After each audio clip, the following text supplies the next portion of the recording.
Laboring Sons Memorial Garden serves as a link to the city of Frederick's African American and Civil War heritage. Located along Chapel Alley between East 5th and East 6th Street, it is one of the few remaining historic cemeteries in downtown Frederick. It is the only known 19th century burial ground for African Americans. For many folks, it can be just, a plot of grass that they see until somebody tells them the story of what happened there. So Laboring Sons, again, for many years had been turned into a playground. After about a century of use, as a cemetery, it was a playground for decades. And it was after the effort to, clean the site up and also to add some interpretation about what happened there, that not only does it tell a story for our visitors that come here from other areas, but even for the local residents, people that may have lived in that neighborhood and didn't know the story of what had been there.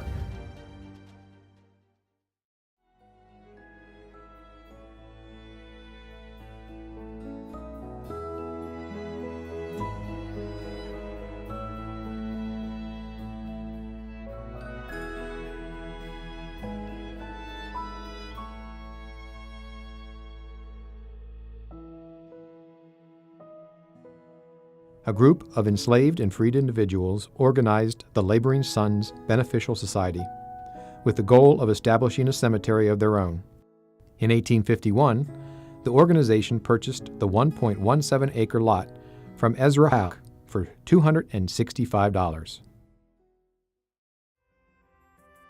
Started as an informal society in 1839. And that one was simply called Laboring Sons Society. 1862, Laboring Sons split. The organization came apart.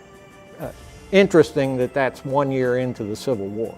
But about 2/3 of the organization withdrew.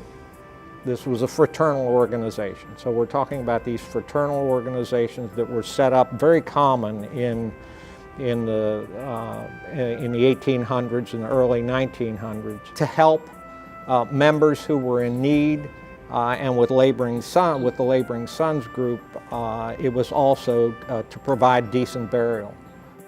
The mere fact that there was a piece of property here in Frederick owned by a black organization specifically for the burial of black people, I thought it was spoke well for Frederick, actually, for that period.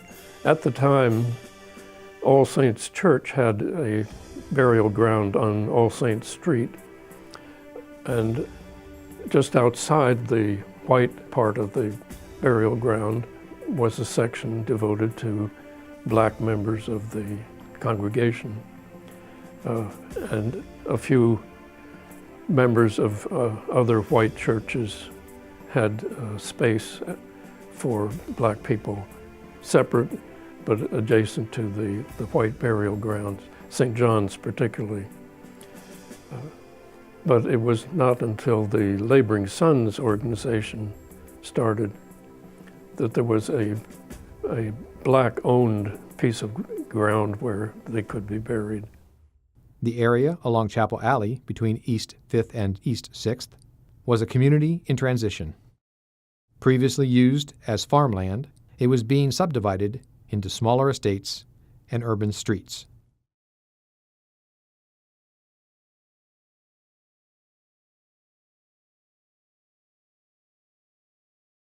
There is a list of numbers on it. The numbers correspond to a list of names that's down below. And you will notice there's some numbers that's just numbers, no names. If you go and correspond the number where this is, let's say we have a burial up against the wall of the cemetery, up against the house. It says 15. You go in here and you look at number 15. It'll tell you who's supposed to be buried at that lot.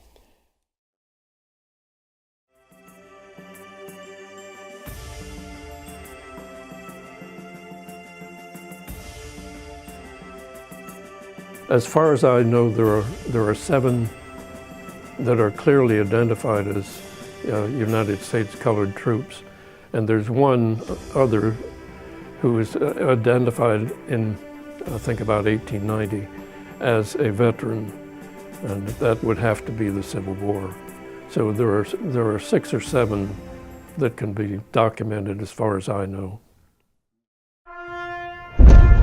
It is fitting that the city's African American veterans be identified and recognized. W.H. Brown, George W. Johnson, Thomas Lenzel, Henry Lee,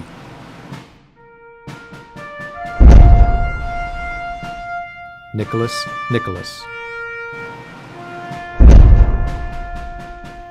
William Powell,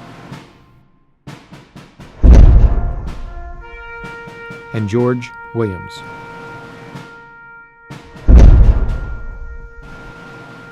At least a third of Maryland's enslaved black men fought for the Union, so it is likely that other soldiers are buried at this historical memorial ground.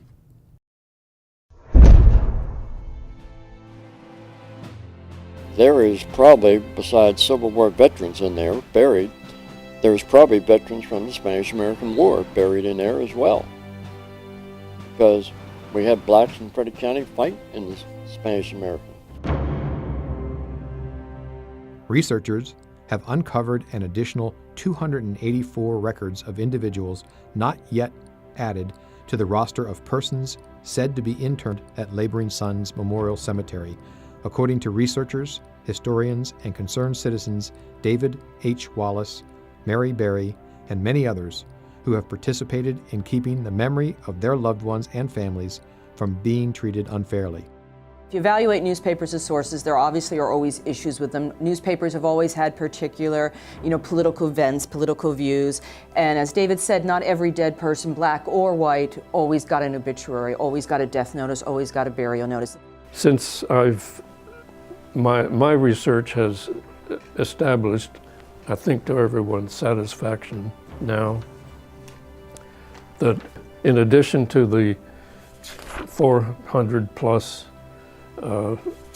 identified as buried in Laboring Sons Cemetery, there are about almost 150 who were buried in what was then also known as the Institution Cemetery or Burial Ground, who should be included or added to that list, bringing it to my way of thinking approximately 550 documented burials with names attached in the Laboring Sons / Institution Cemetery.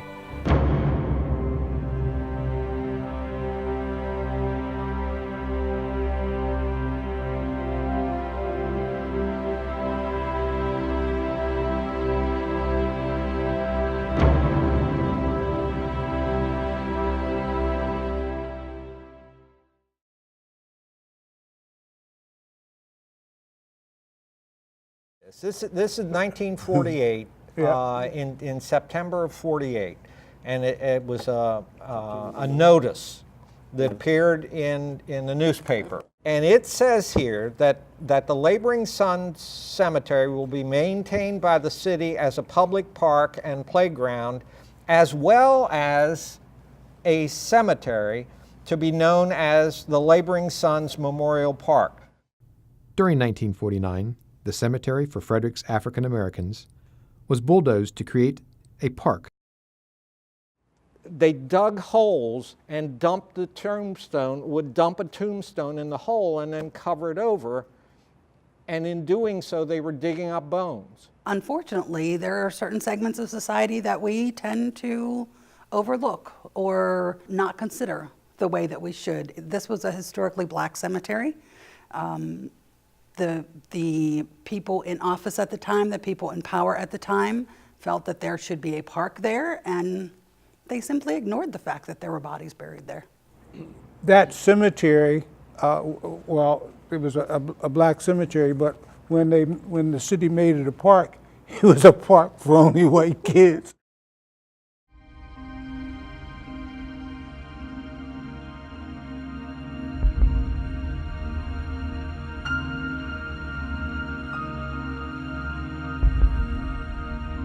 By the late 40s, I guess getting close to 1950, just wasn't able to keep the cemetery up anymore. I know there were still burials there into the 20th century, but by the middle of the century, I think it was just becoming overgrown. It's obviously a constant maintenance chore to keep up a cemetery. And so the stones were removed, and the neighborhood around there had requested the city, why not make it a playground, put some kind of memorial there to recognize the folks. And then that's the point that it hit for several decades, where it became a playground, but we weren't really memorializing the folks that were there. Since those stones are buried, those 116 or whatever it was, they simply covered them over. Those black folks who lived in Frederick will tell you that, and this is all in my lifetime, Frederick was very segregated. I was aghast, absolutely floored that we would knowingly bulldoze over graves.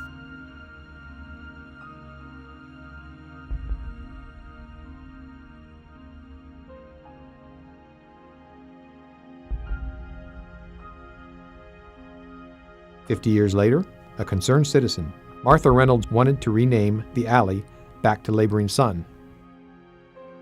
Martha Reynolds' request for the change led to seismic testing performed by Christopher Goodwin, president of Goodwin & Associates. Testing confirmed the existence of graves only feet beneath the playground's surface. The playground was then ordered for removal. We brought it to the public's attention, and I was one of the people who helped get the public to start paying attention and switch it back over to a memorial, which is what it should have been. It is our plan to remove every piece of equipment and every structure in that facility. I was promised that the Laboring Sun Cemetery would be dedicated by October the 12th. I want to know where we are, because I'm tired of not getting this done. It's something that's very important to a lot of people, and it looks like we're vacillating on it.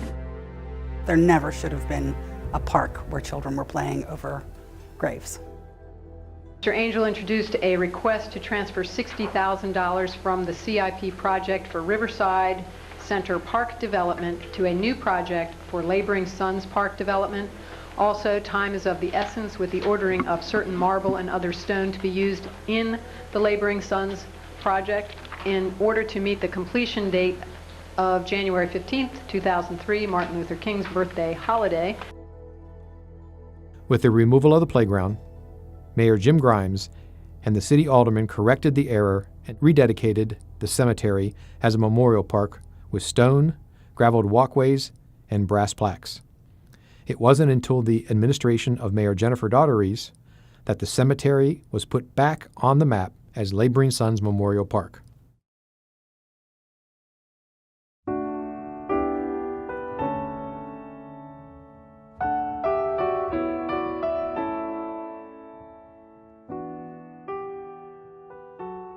Even though it's not an active cemetery, it's still a cemetery. And it should be dealt with as respectful in the way any other cemetery is dealt with today. The City of Frederick has owned and operated the site since 1950 and recognizes the historic and cultural significance of the site. In 2012, the city obtained an African American Heritage Preservation Grant to help further assist with the care and improvements to the site. Presently, the grassy lawn features a simple network of gravel walkways anchored by a monument that reflects the historic importance of the site. Memorialized in bronze and stone, however, the monument only reflects a portion of the people believed to have been buried on the site. Well, being a city park, I think, puts it in good hands, and I know the city has explored. The state, for instance, has a grant program for African American sites, and I know they've pursued some of those funds. So, as I said, I'm pretty pleased with the park the way it stands now. I think there are plans to do more with it. In terms of the interpretation, you know, that becomes a tricky balancing act just because of human nature. So there are a lot more stories you could tell, but there's a whole sort of mental exercise people go through of reward versus effort. Since there's so few, there's no reason why they couldn't be listed by name. And you know, an annual ceremony on Decoration Day. If you go down to Washington and you see all the names on the wall, that creates a feeling inside of you that there's no way to compare what you feel when you go there and see that many people. And I think that even though that's not a cemetery, it still pulls that out of you.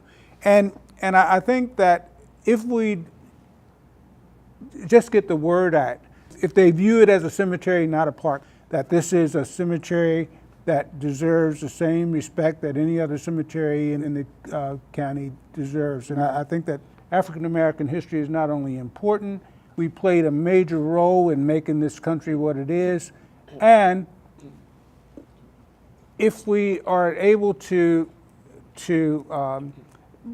bring to light the importance of that, then we all are going to be able to live in a world that's much better, because we're going to want to make it better for those people who went before us. That's sort of the rolling stone that makes us who we are.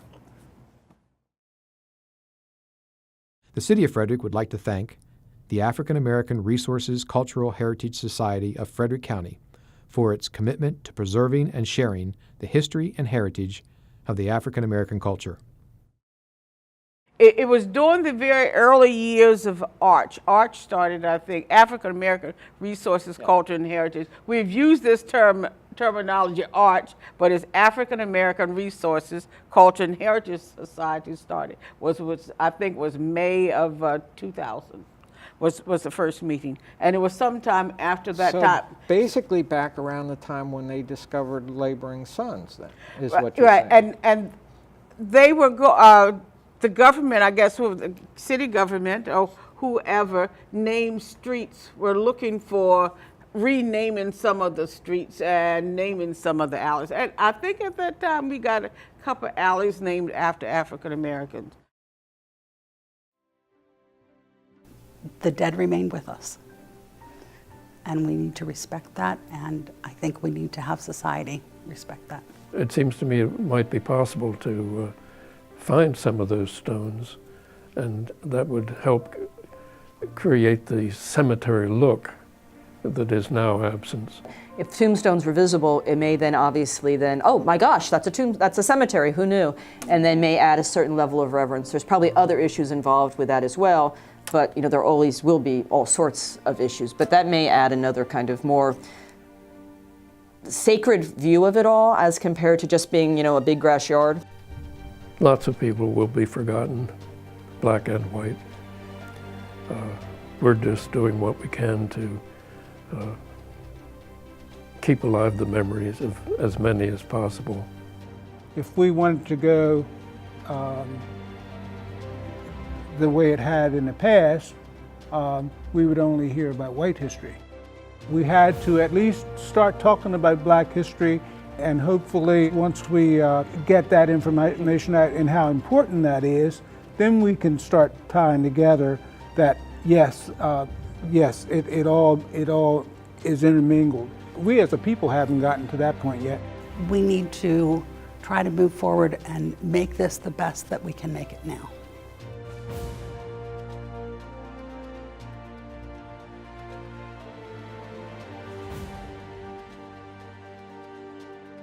Mr. Wallace has been using the Maryland Room for many, many years and actually has done volunteer work for us before I was even here, so going back more than 18 years.